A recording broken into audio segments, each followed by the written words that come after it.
Hi friends, welcome back to my channel. Today in this video, I'm going to show you how to crossfade songs on the Spotify app. Please consider subscribing to my channel and liking this video. Let's get started, guys. Step 1. First, unlock your phone and open the Spotify app.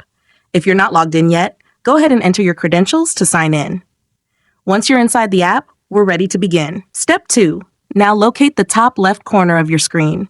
You'll notice your profile icon there. Tap on it, and it'll take you to your account page, where you can manage all your settings and preferences. Step 3. Next, locate the Settings and Privacy option, and tap on it.